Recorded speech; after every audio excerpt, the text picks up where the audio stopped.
When it comes to garden lights, if you're someone that wants every light controllable through an app, different colours, intensities, then it's going to cost you thousands of pounds. However, if you're someone like me that just wants things to look nice, and there's no way you're ever going to spend that sort of money, I think you need to watch this video.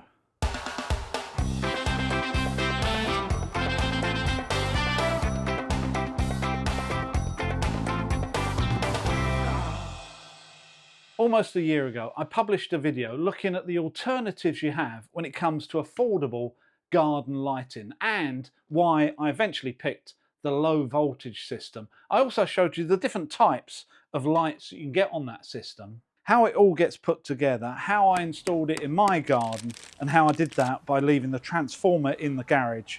And also, more recently, I showed you how I extended the system by burying a cable in a conduit across my garden to illuminate that area as well. So this video is a bit of an update on how that cheap garden lighting has performed, and also showing you what I'm doing next to illuminate around the house. And I'm pleased to say after 11 months, that lighting is working exactly the same as the day I installed it. It's been through the UK weather, wind, rain, snow. They've been on every evening. I haven't actually touched the system at all. So I would highly recommend it. The make is called Illumiere, and you can find all their products on Amazon. Please go and have a look at my Amazon storefront where you can see all the products that they make. But also, just as a hint, Wix, the DIY shop all the way around the UK, sell Illumiere products which are a lot cheaper than Amazon. So go and have a look at them on my website, and then if you really want to buy some, I would highly recommend finding a Wix. As usual, I have to say, I'm not being sponsored by these people. The only reason I'm talking about this is because they just work so well and the price is so good. I just love things that do what they say on the tin, although they don't come in a tin, they actually come in a box. So let's talk about the most important thing, and that is the cost. This is a budget system that actually a lot of people can afford. So the cost of a starter kit like this, if you buy it at Wix, is £50. And that comes with 4 spotlights with different ways of fixing them, a load of different cables and splitters, and a transformer. So basically everything you need to light a 4 to 5 metre long flower bed, which I think is really good value. And as it happens, at the moment, late July 2024, Wix is doing an offer where this is actually £45. Now, £45 for a starter kit is actually cheaper than buying the 4 spotlights individually. So I've just happened to bought a couple of starter kits because it's cheaper that way, and it also means I get a load of free cables or whatever. But it does mean that I've also got a transformer with nothing to do. And this is why I'm looking to extend the system, because I can use this on the next section of the system.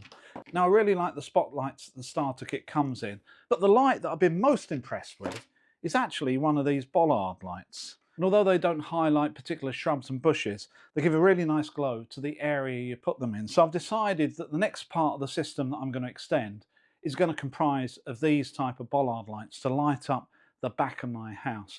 Now, all the lights they sell, except for the deck lights, have actually got interchangeable bulbs. So if the bulb does go, you can actually replace it fairly easy.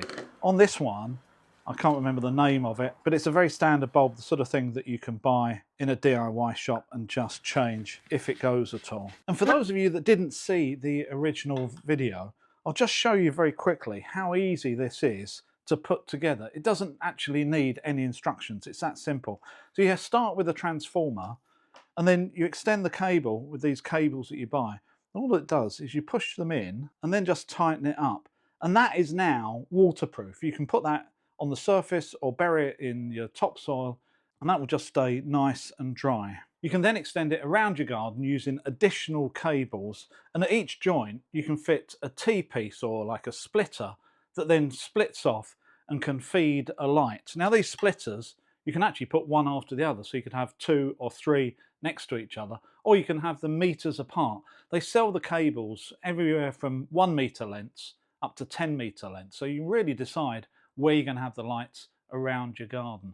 Now, the one thing I would recommend if you're thinking about a system like this is, once you've bought the components, just putting them roughly in the right place without installing them properly, just to see what they look like. That means that you can decide to move things before you start hiding cables and doing the final job, which is exactly what I did last night with round the back of my house, where I put some of these bollards to see what they look like.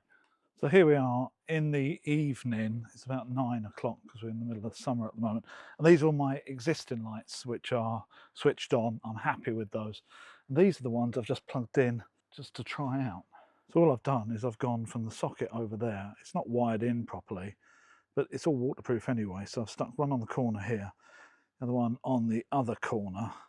Then over here next to the pergola, I've got another two, and one right over in the corner there. So because they're so easy to wire in, I think it's really easy just to try them out and space them out, come out in the evening and see what they look like before you go through the rigmarole of hiding all the cables and sorting it out properly. Now when I look at these two here, just thinking whether I should really put one in the middle or whether that's overkill. Having said that, because of the cable that I think I'm going to be using, I think there's going to be a joint there. So I can always add one in the future. Or the other thing I could potentially do is to put a spotlight on that Star Jasmine. Maybe one on there, but that might be overkill. So I could actually, in the middle here, rather than having one of these low level lights, just put a spotlight on there. It's very easily done. And that's the beauty of the system, how easy it is to add lights in, take them away, readjust things. If you can hear something in the background, this is my sprinklers going in the summer period. We haven't had any rain for a few days, so it's definitely time to use the sprinklers. So all I've done is just lay the cable on the surface and put the light, these aren't fixed in any way, so I've just put the light in the position I think, just to see what it looks like, see what sort of brightness it is, just to see. The other thing I need to say is I've got these other up and down lighters on the walls everywhere, but what I found with those is they're quite intense. They basically light up the whole house, so the house is definitely illuminated when you've got them all on. What I'm looking for now is that option of having something a little bit more sort of romantic, a little bit more subtle during, well, I was going to say summer, but actually what I found with the other lights is I've been using them all winter long as well. So I think I'm happy with that, actually. All I just need to think about is that centre section. And I don't think it needs another bollard light there. If anything, just maybe an uplighter on that Star Jasmine. But I think at the moment, that's probably near enough. So now I think I'm in a position to be able to fix these permanently. And there's two ways you can actually fix them. First of all, the base plate has got 3 holes in, so you can actually screw them down to anything you want. But also, this base plate undoes, which is something I found out after the last video, and you can screw in this spike in the bottom that comes with the light, which means that you could potentially put it in grass or in flower beds. Personally, I think whatever you put that in, unless it's concrete, is going to start going a little bit wobbly, and before you know it, it's not sitting vertical. So I'm going to use a base plate. At the same time, I don't really want to drill into my patio. I've got a feeling I could easily break my limestone paving, but I've got a little bit of spare paving left over, so I'm going to try that so I can make a base for my lights.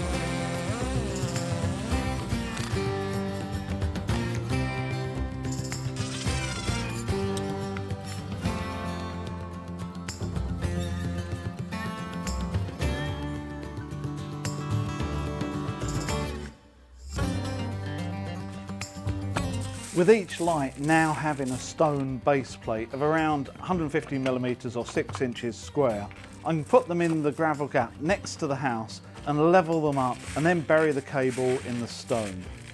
Cost-wise, I bought the 4 bollard lights for £22 each and used a transformer I already had from the starter kit. But if you need to buy one of these, It's only £18 brand new. For this length run, I used about £30 in cables. So all in all, this back section of lighting cost me less than £150.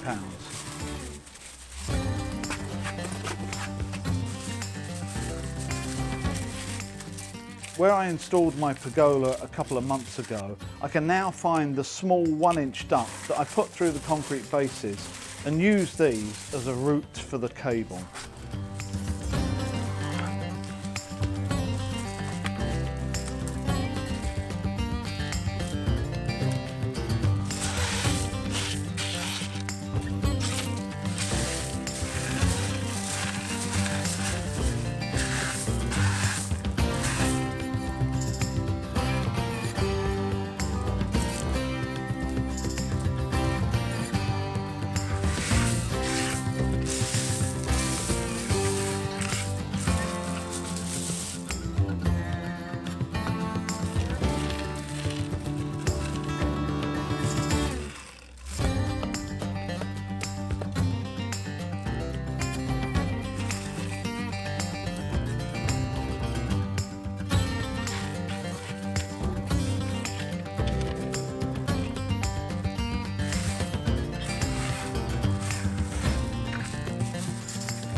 This is such a straightforward system.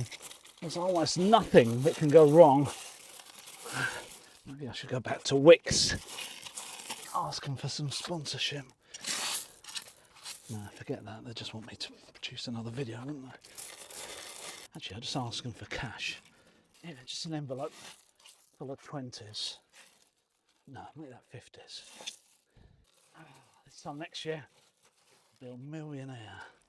At the very end of the line, I connect the transformer and simply plug it into my outdoor socket, which I've got a timer on the inside. So with everything installed and all the cables hidden, I turned the lights on just to make sure they worked, just as a little bit of a test. And I enjoyed installing them so much. I then went to my garage, drilled a hole through one of the mortar courses, fed in a cable and set up another 2 spotlights that I've got left over from my second starter pack in a little raised bed near the back gate. And if you're wondering, this is what the final product looks like around the back of my house. So I think that is a good job done, and I think I deserve a drink and a bit of a relax. I hope you've enjoyed this video and it's given you some ideas on what you can do in your back garden for very little cost. All I have to do now is wait for it to get dark enough so I can appreciate these lights, which is going to be about 4 hours time. Oh well, see you next time.